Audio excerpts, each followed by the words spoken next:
हिंदवी स्वराज्याचे सरसंस्थापक छत्रपती शिवरायांना मानाचा मुजरा करतो। भारतीय राज्यघटनेचे शिल्पकार भारतरत्न डॉक्टर बाबासाहेब आंबेडकर यांना मानवंदना अर्पित करतो। आजच्या कार्यक्रमाचे सत्कार मूर्ती लोकनेते आपल्या सर्वांचे मार्गदर्शक रामशेठ ठाकूरजी, त्याचप्रमाणे सौवैनी साहेब, या कार्यक्रमाकरता आवर्जून उपस्थित असलेले केंद्रीय मंत्री माननीय नितीनजी गडकरी, माननीय श्री गणेश नाईक साहेब, भरत शेठ गोगावले, सुनीलजी तटकरे, आशिषजी शेलार, अदितीताई तटकरे, श्रीरंगप्पा बारणे, आपले भाजपचे अध्यक्ष रवींद्र चव्हाणजी, विक्रांत पाटील, श्री दिलीप वळसे पाटील, श्री रविशेठ पाटील, श्रीमती मंदाताई म्हात्रे, श्री महेंद्र दळवी, श्री प्रशांत शेठ ठाकूर, श्री महेश बालडी, श्री ज्ञानेश्वर म्हात्रे, श्री धैर्यशील पाटील, श्री देवेंद्र साटम, श्री चंद्रकांत दळवी, श्री जे.एम. म्हात्रे, श्री किसन जावळे, श्री विजय सिंगल, या ठिकाणी माननीय रामशेठ ठाकूर यांच्यावर प्रेम करणारे सर्व भगिनी आणि बंधूंनो, सर्वप्रथम मी आपल्या सर्वांच्या वतीने रामशेठ ठाकूर यांचं अभिष्टचिंतन करतो आणि आई भवानीला प्रार्थना करतो की त्यांचं समाज कार्य असंच अविरत सातत्याने चालत राहो आणि त्याकरता आई भवानी त्यांना उदंड आयुष्य देवो, उत्तम आरोग्य देवो, अशा प्रकारची आईच्या चरणी प्रार्थना करतो। आजचा सत्कार हा केवळ एका व्यक्तीचा सत्कार नाहीये,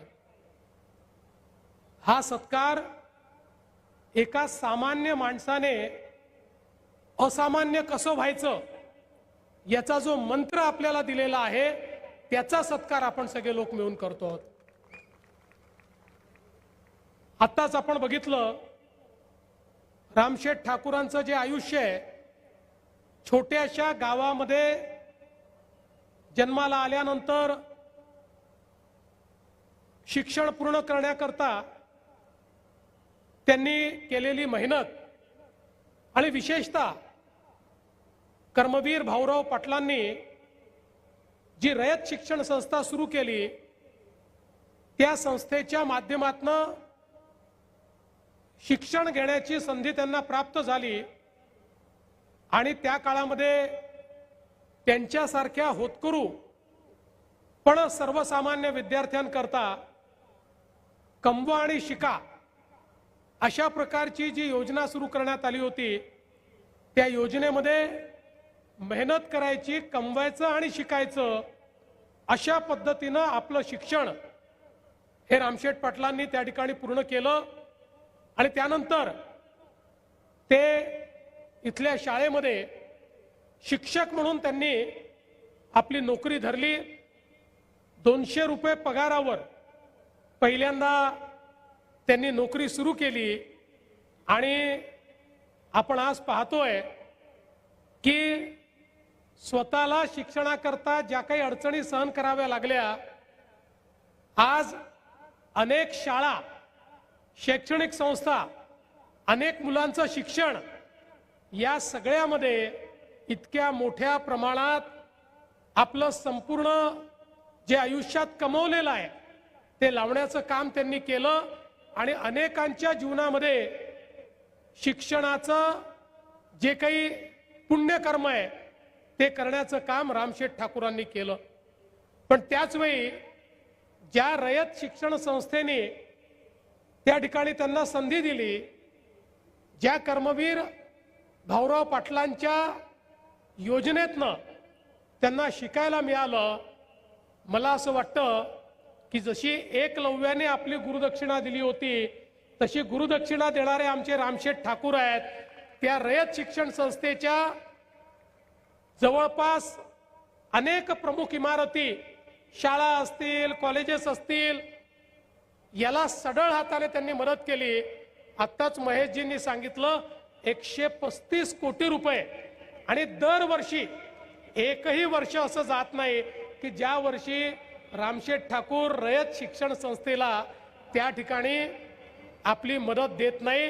त्यामुळे एकलव्याप्रमाणे आपली गुरुदक्षिणा गुरुनी न मागता देणारे अशा प्रकारचे रामशेठ ठाकूर हे आपल्याला खरोखर अतिशय प्रेरणा देणारे आहेत. आणि त्यांचा प्रवास देखील थक्क करणारा आहे. मी ज्यावेळी हे पुस्तक वाचत होतो त्यावेळी मला त्याच्यात बघायला मिळालं की साधी नोकरी करत असताना त्यांना पहिली संधी आली. या सिडकोचं आणि काही भरण टाकण्याचं काम, काही बंधारे बांधण्याचं काम चाललं होतं. आणि त्यात ज्यांच्याकडे काम होतं ते लेले साहेब, त्यांना रामशेठ ठाकूर म्हणाले मी हे काम करू शकतो. त्यांना विश्वास नव्हता, पण तरी देखील रामशेठ ठाकूरांना 10,000 रुपयाचं काम मिळालं. घरचे दागिने गहाण टाकले, पेढीवरनं 5,000 रुपये उचलले आणि पहिल्यांदा ते काम केलं. आणि पहिल्या कामामध्ये त्या ठिकाणी 2,500 रुपये नफा कमवला. ज्यावेळी 450 रुपये पगार होता त्यावेळी 2,500चा नफा कमवून रामशेठ ठाकूरांच्या लक्षात आलं की नोकरी तर करायचीच आहे, पण मोठं व्हायचं असेल तर हे कामही करावं लागेल. आणि मग 50,000चं काम, त्यानंतर 1 लाखाचं काम, असं करता करता ते आपलं काम वाढवत गेले.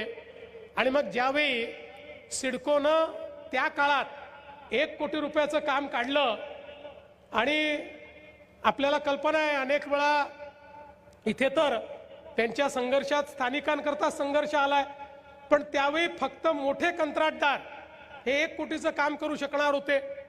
मग रामशेठ यांनी सिडकोच्या विरुद्ध एक मोठं आंदोलन उभारलं आणि सांगितलं याचे पाठ करा.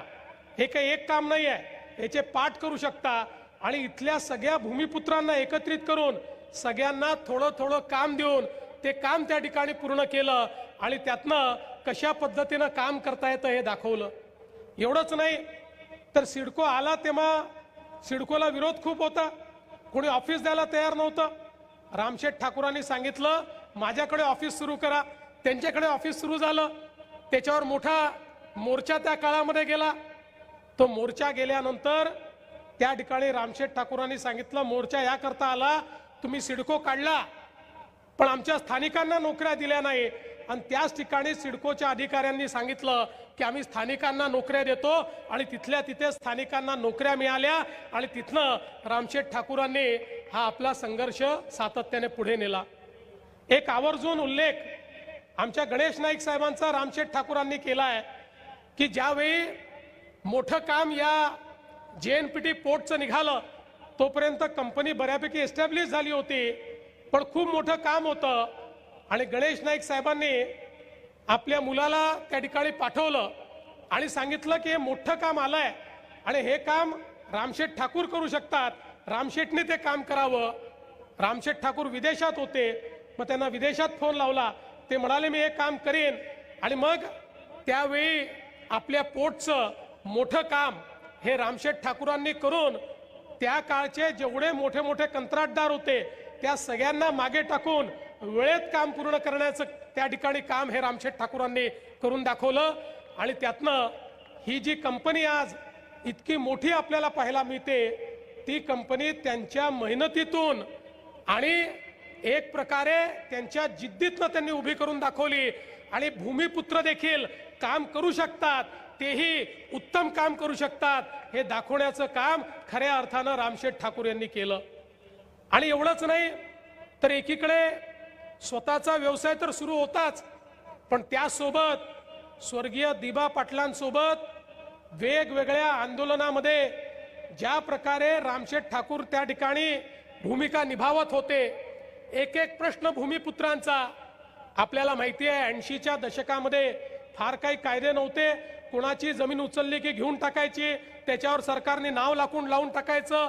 त्यांना काही मिळालं तर ठीक, नाही मिळालं तर ठीक, तुम्ही लढत राहा. अशा पद्धतीच्या या परिस्थितीमध्ये त्या ठिकाणी दिबा पाटलांच्या नेतृत्वामध्ये भूमिपुत्रांचा जो लढा झाला त्यात अतिशय प्रमुख भूमिका ही रामशेठ ठाकूर यांनी निभावली आणि